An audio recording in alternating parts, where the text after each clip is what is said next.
For the third consecutive chapter here in Brothers Karamazov, Book 12 and Chapter 12, for the third consecutive chapter, Dmitri's defense attorney is speaking. And what he's doing here at the very beginning of Chapter 12 is trying to debate the fact that this was a premeditated murder. He doesn't think it's a murder at all, but it definitely can't be premeditated. Why? Because all of Dmitri's decisions the night of the death of his father were not premeditated. He argues that the only reason Dmitri left the house in the first place to go to the tavern was because Grushenka wasn't at home, but was rather said to be at the tavern with her first lover. So he couldn't have gone away to party with her and to get drunk and to write the letter the days before the murder, the hours before the murder, if that wouldn't have happened. So if Grushenka would have stayed in their small town, then he never would have left in the first place.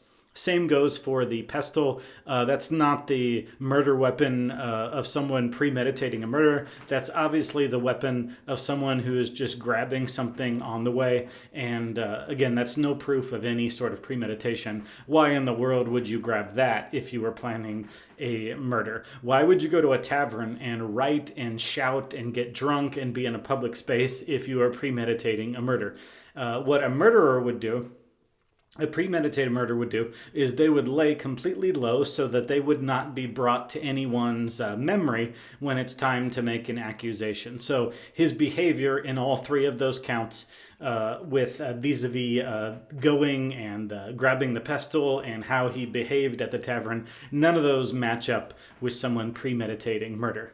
Furthermore, his drunk letter that he writes, why can't, we mentioned this in the previous chapter, but the lawyer says again, why can't we interpret that as an absurd thing rather than a damning thing? Why does the letter have to be taken so seriously when for the rest of our lives we don't take the speech of drunk people seriously at all?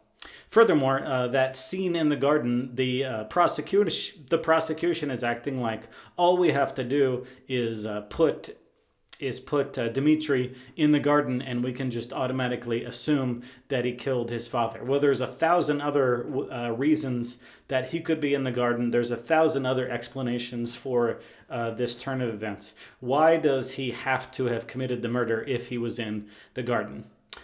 Speaking of why, and speaking of psychology that cuts both ways, why are you acting like Dmitri has no conscience? Why could he not have stayed around for minutes checking to see if the servant Grigory is okay?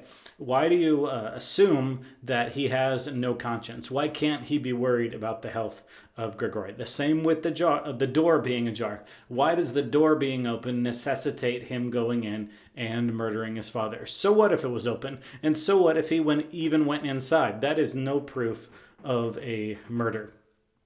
And then he says, we agree with the prosecution that there were 5 people there, that one of the 5 people died. The other 2 people, nobody believes committed the murder, the servant and the servant's wife. No one believes they committed the murder. And that does leave only Dmitri and Smerdyakov. And so your case is, well, of course, Dmitri is going to blame Smerdyakov because he's the only other person. But psychology cuts both ways. Why can't we say the exact same thing that you're saying? That the only reason Dmitri is the one being accused is because that's the only one Smerdyakov would have to blame. And so psychology indeed, and evidence indeed, cuts both ways.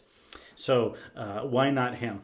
Furthermore, speaking of Smerdyakov, he's not, that person you described a few chapters ago is not who I interviewed. He's not a ignorant, small-minded, weak-minded person. Rather, he's fine intellectually. The problem with him is his character flaws. So he's anti-Russian, he's spiteful, he's disrespectful, but he's not weak and he's not simple. And remember, for him, the 3,000 rubles would have been absolutely life-changing, and so he needed 3,000 rubles in a way that Dmitri did not need. So it's more likely that he committed the murder. Also, regardless of whether his seizure was a real or a fake one, he could have had a minor seizure, fallen asleep, been awoken by screams, heard Fyodor's version of events with what happened with his son, and then immediately upon waking up and being startled awake and hearing what had just happened, think this is a golden opportunity to kill my possible stepfather and have his real biological, for sure biological son blamed for it. And so Smerdyakov is not too stupid to have committed the murder, and he does have the lack of character willing to commit a murder, and he had the opportunity